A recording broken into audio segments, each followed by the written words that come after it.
propagate sustainability and onward peace, unity and development in Nigeria.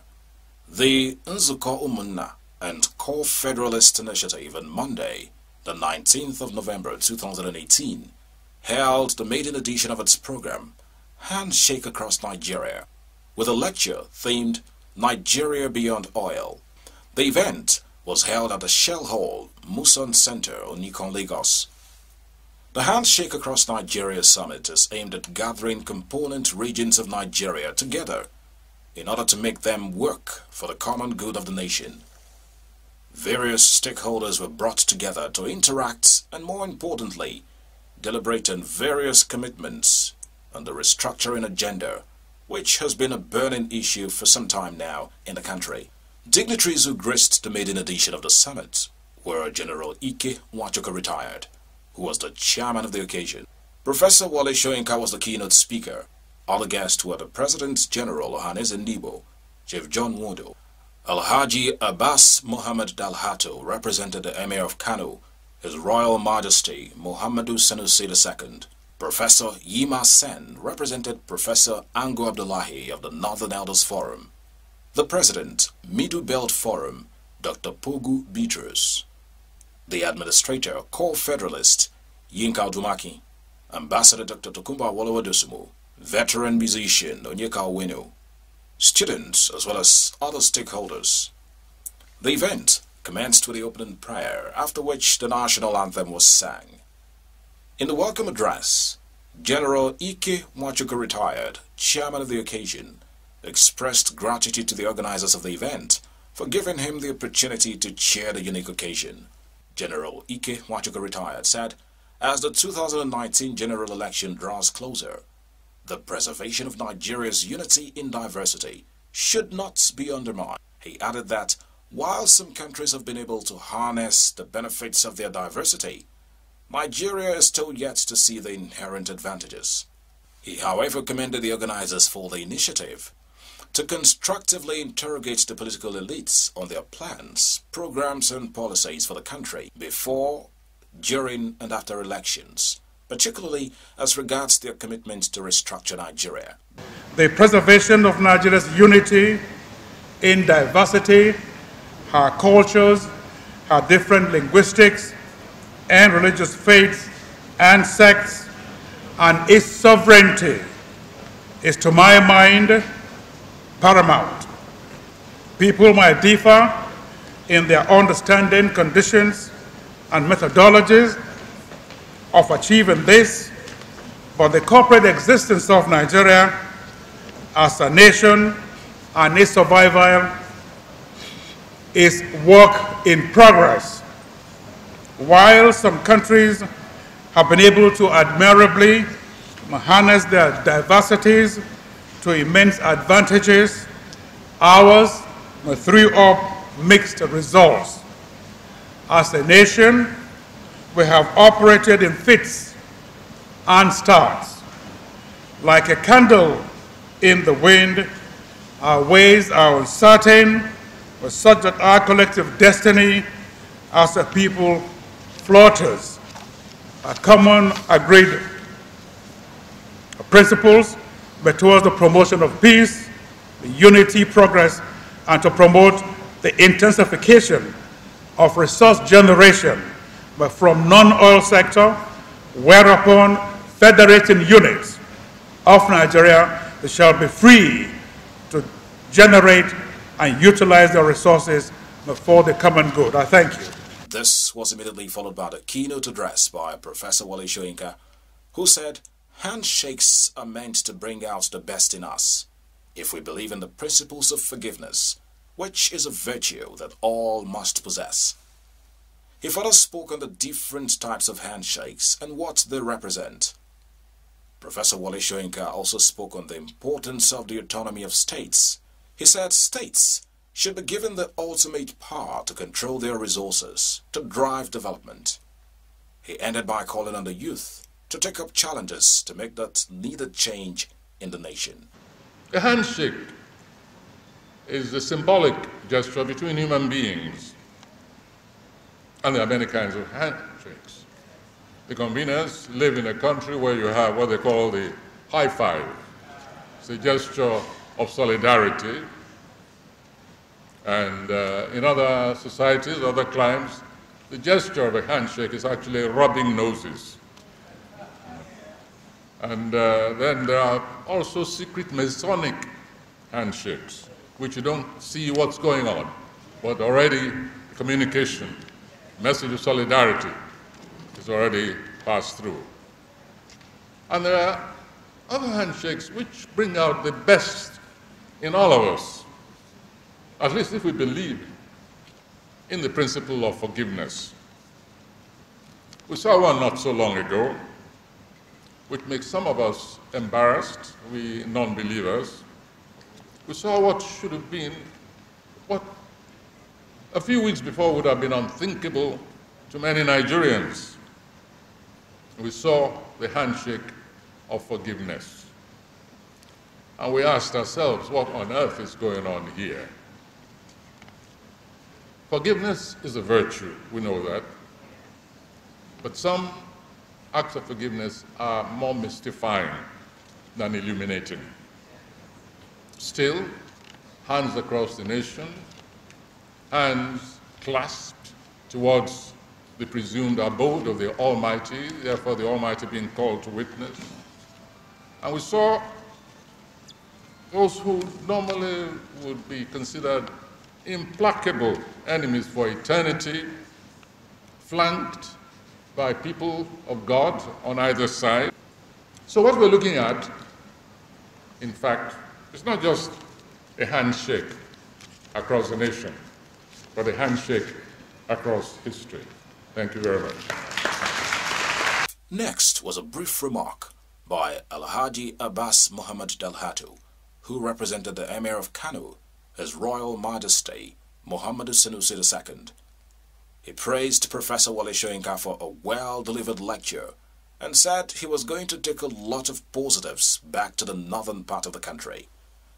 In the spirit of handshake across the country and in the spirit of stories untold, from an economic perspective, the animal feed industry is actually centered around Ibadan. And the agricultural resources required to get this industry to work are largely in the north: soybeans, maize, corn. And I know a particular friend of mine who produces soybeans for a factory that runs in Ibadan that runs into billions of naira on a yearly basis. These are stories that are not being told. I think the rice story has a political angle, and that's why a lot of people hear about it. But the truth about it is that there is indeed a lot of handshake across businesses and frankly across common masses of Nigeria in and between themselves that have gone to hold the country together. We obviously need to do better, and I'm sure, as I said, I would carry a lot of comments from this meeting back home, and we would carry the discussion going forward from there. Thank you very much for giving me the time. God bless.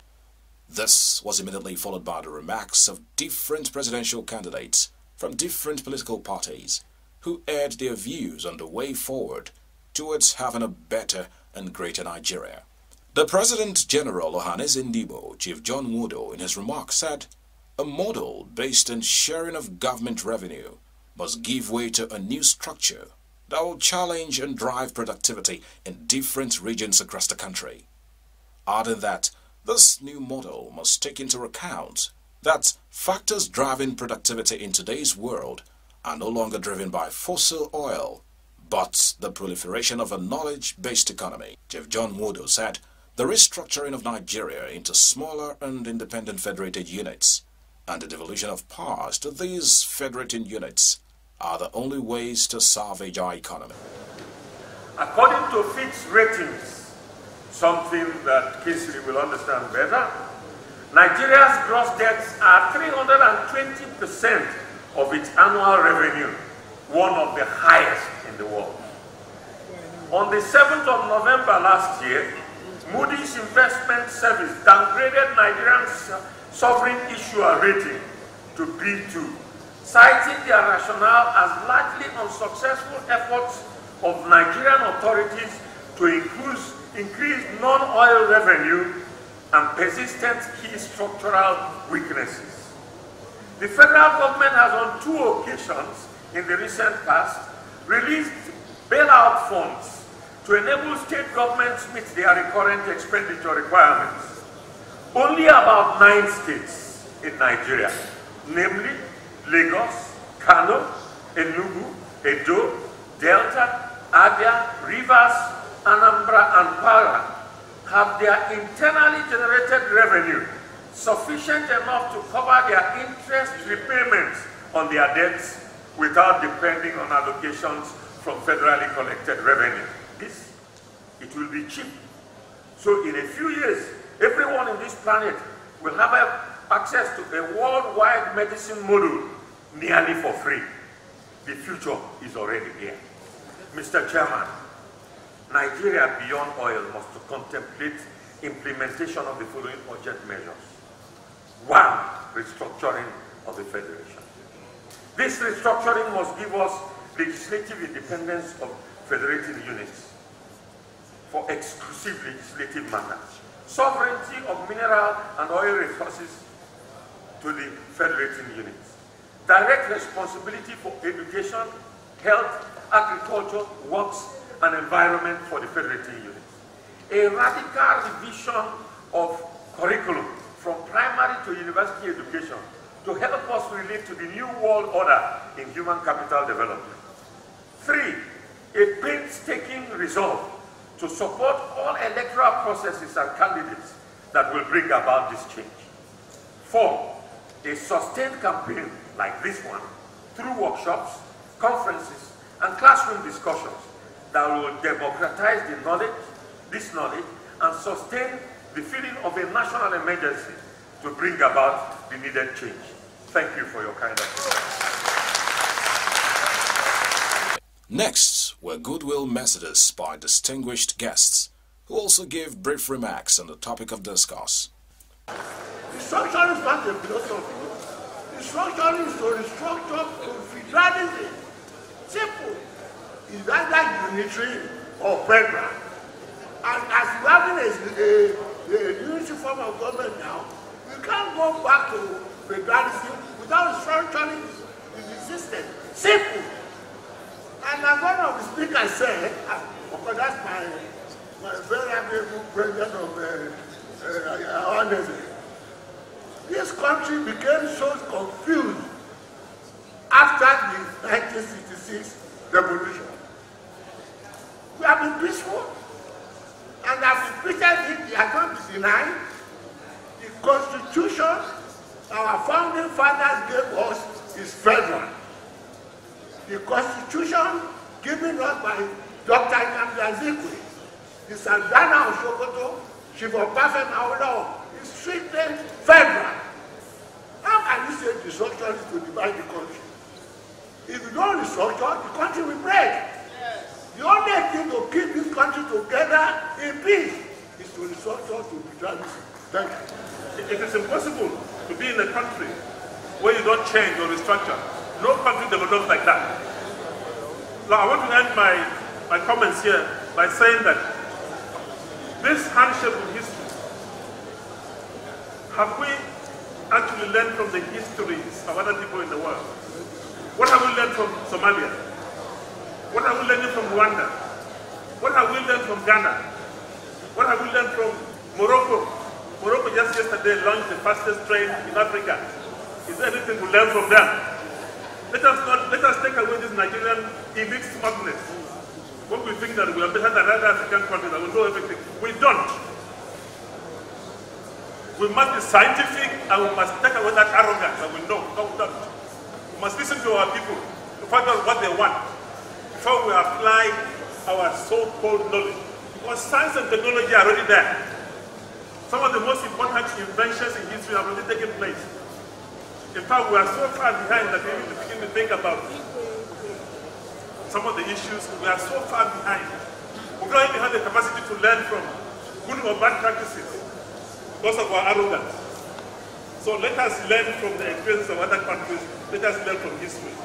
We've been told that only the countries that develop their human capital do well economically.